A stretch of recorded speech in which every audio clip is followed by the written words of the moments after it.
paying attention at positive times. We do this much more easily, don't you think? Just thinking about yourself, I know. You don't have to think about it, you just do it because you just feel so good about what this child is doing. And there are two ways, again, you can pay attention. You can pay attention verbally, or you can pay attention non-verbally. And remember that non-verbal attention is really very powerful. I know my grandmother used to pay a lot of attention to me and give me a lot of praise for positive things. But even when I was little, I somehow put a wall between myself and my grandmother because it seemed like she always was praising me so much for good things that after a while I got a little suspicious, like, she just wants me to do this. It was kind of a feeling of being manipulated. I see a few people laughing, and that maybe that you experienced that too as children.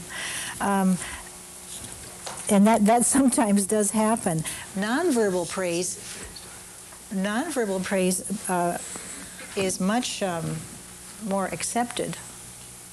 And nonverbal is looking at somebody and smiling, just giving them a little pat on the shoulder. Not that you can't, of course, give verbal praise. Of course, that's important. And the verbal kind of praise, there's two kinds of verbal praise. One of them is evaluating praise. And that's usually what we give to our kids, because that's what we were given and it's easy to give. Evaluating praise is when I make a judgment about what the child has done. Like, it's good. It's really beautiful. The picture is really beautiful.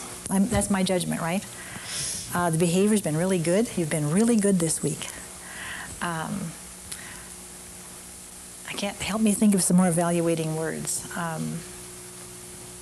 Beautiful, good, best. Good job. This is the best class. This is the best class I've ever had in this school, or a teacher might say that. Good job.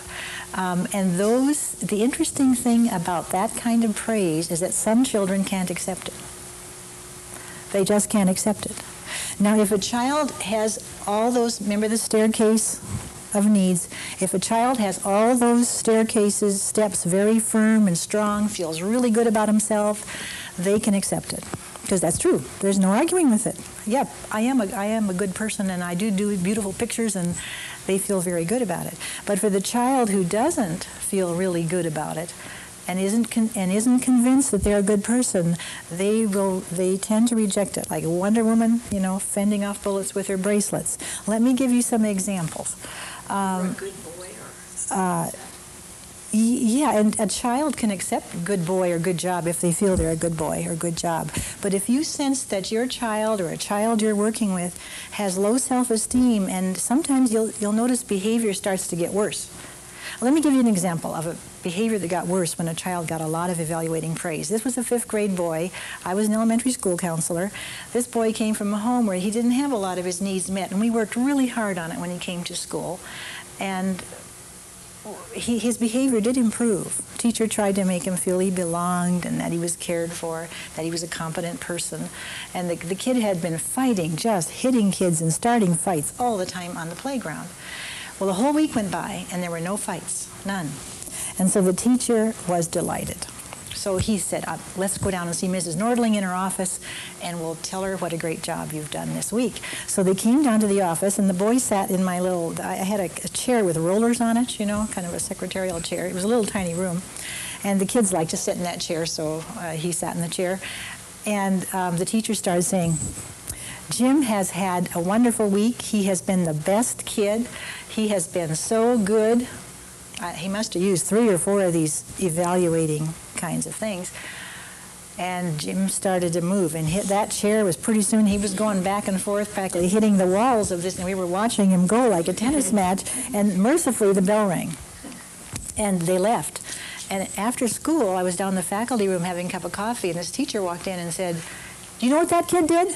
I give up on that kid. Do you know what that kid did the minute I let him, he walked in the door ahead of me into the classroom when the bell rang, and first kid he saw, he doubled up his fist and whacked him, gave him a bloody nose. Now, who can figure, he said. Well, it dawned on me what was going on. What was going on was this kid was convinced in his inner core that he was not a worthy person, he was not a good person, he was not a wonderful person, and he couldn't accept it. And there's that, kids, we have that inner integrity. Kids especially do, I think, because they haven't got it all confused and covered over yet. And somehow it has to be honest. It didn't seem honest to him to accept it.